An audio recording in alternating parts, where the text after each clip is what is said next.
Hello, welcome back. Meet the TV once again.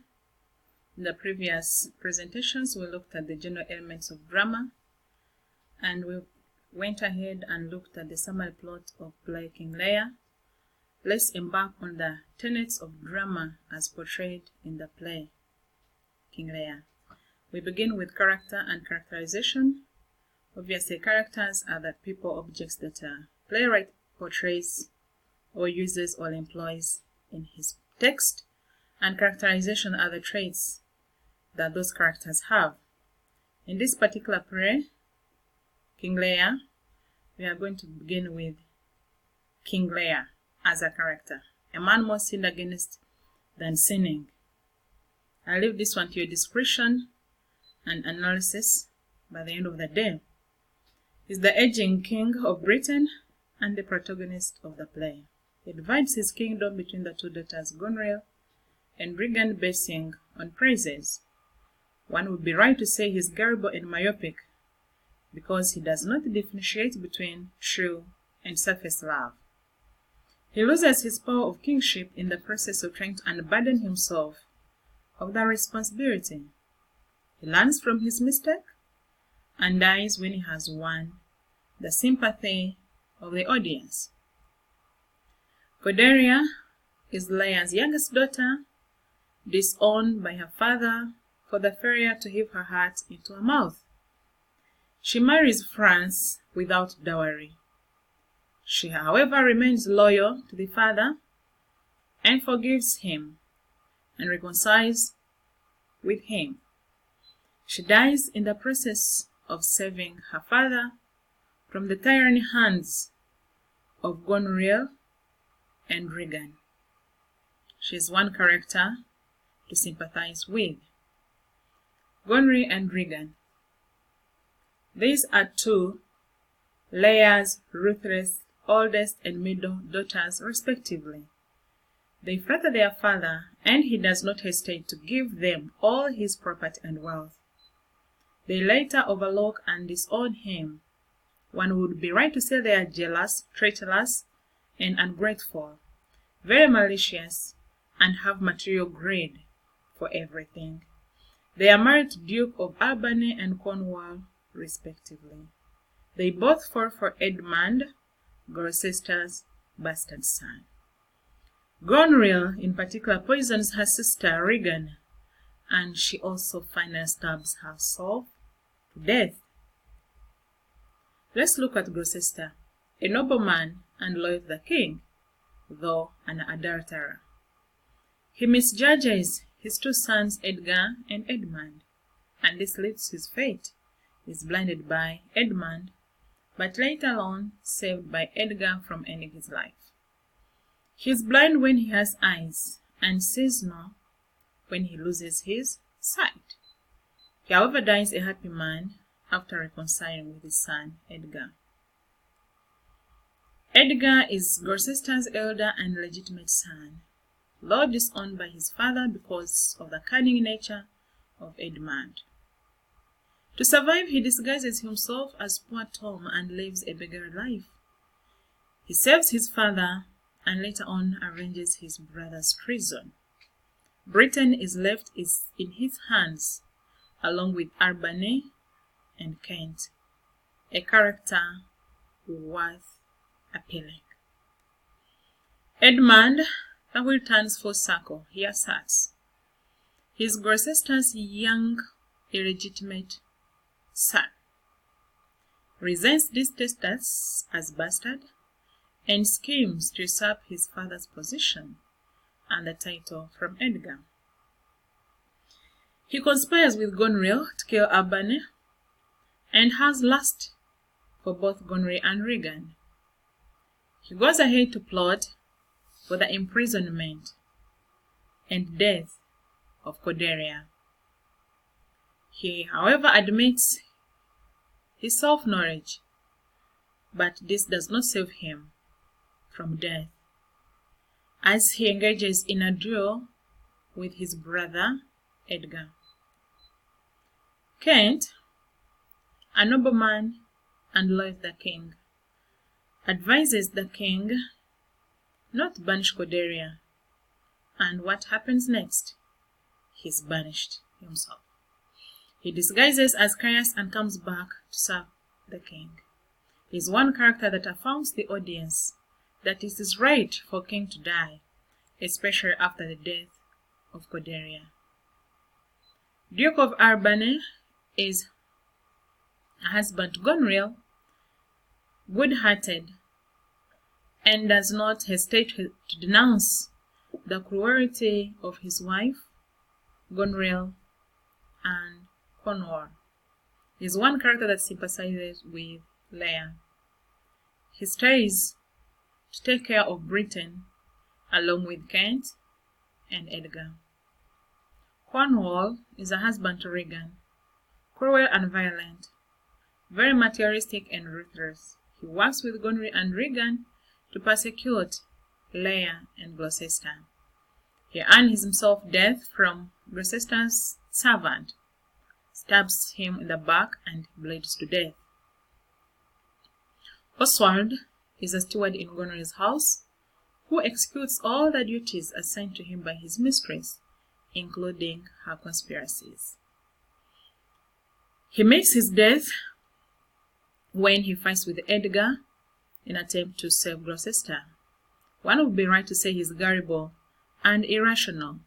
He executes every duty given to him without thinking twice. As we come to the end of the character and characterization, let's look at Fall, who is Lear's jester and the playwright's mouthpiece. He clarifies, comments, and justifies every action in the play. It is out of his wit that humor is created in this tragedy. Another tenet we are going to look at is the themes.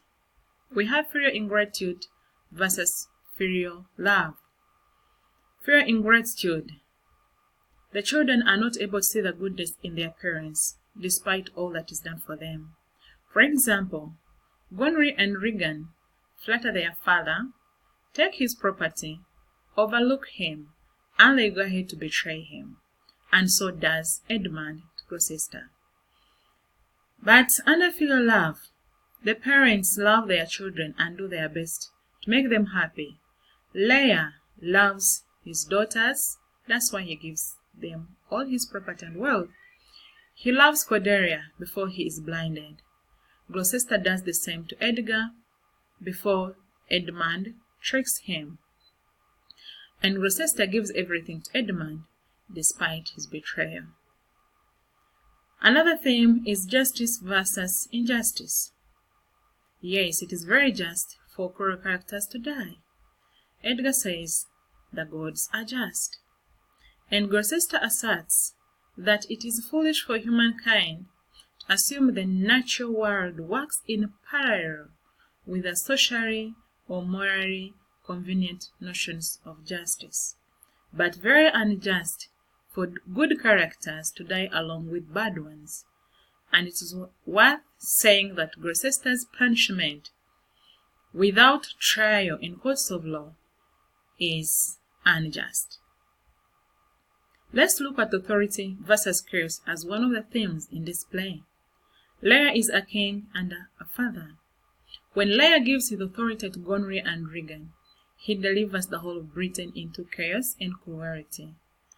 The two daughters indulge into greed for power with Edmund, and the entire kingdom descends into civil strife. During the storm, we see that there is a lot of chaos in Lear's mind. Yes, failure of authority of Lear sends him wandering onto the heath. The stable hierarchical order that Lear initially represents falls apart, and disorder engulfs the realm. Themes continued. We also have reconciliation. Cordelia reconciles with her father. She remains devoted and loyal despite her father's banishment on a baseless assumption. Lear learns a tremendously cruel lesson in humility and reaches a joyful reunion with his daughter Cordelia. Furthermore, Lear reconciles with Kent, and Gloucester dies a happy man after reconciling with his son Edgar. We also have materialism and greed for power. The two daughters, Gonry and Regan, fight tooth and nail to possess their father's wealth and kingdom. So does Edmund. Edmund plots against his brother and father over material wealth. Edmund betrays his father because he's promised leadership by Cornwall and Regan. Very unfortunate. As we come to the end of the major themes, let's also look at self-knowledge. Lear is sane when he's mad and insane when he's sane. What do you think? Gloucester sees without eyes and is blind with eyes. What is your view? Lear realizes his mistakes of dividing the kingdom and banishing Kent in Cordelia, and so he asserts, I am a very foolish, fond old man. Edmund knows himself from the start, but his self-knowledge does not save him from death. Alright, let's now look at another tenet, in this case, lessons. Lessons are derived from reading, watching, and internalizing the content of the play. They may be universal, personal, historical, or contemporary, but they must be practical and moral. This is what the audience learns from the text after reading or watching. For example, from this particular play, King Lear, we learn to be truthful and avoid gossip, to think twice before acting, and one reaps what they sow. We learn to combine ambition with morality, and we should know that appearances sometimes can be deceptive. So, do not rush to judge. What goes round comes round. The wheel has turned full circle. Edmund says, nothing comes out of nothing. In order to be successful in life, do something about it. It is right for one to forgive and be merciful, despite the wrongs done on them. The next tenet we are going to look at is mood, or what we call atmosphere. They serve the same purpose. It could be mental or emotional, general or composed, of a person or event. It is either positive or negative.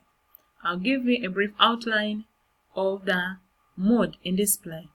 We have chaotic, apologetic, aggravated, ashamed, tension, bittersweet, cold, heavy mood, disdainful, comical, bitter, critical, and scornful. This is a few. You can go ahead and dive more. Thank you for listening. This is the end of the presentation. Please do not hesitate to subscribe to my YouTube channel to receive updates when another video comes up. This is Dativa. See you then. Bye.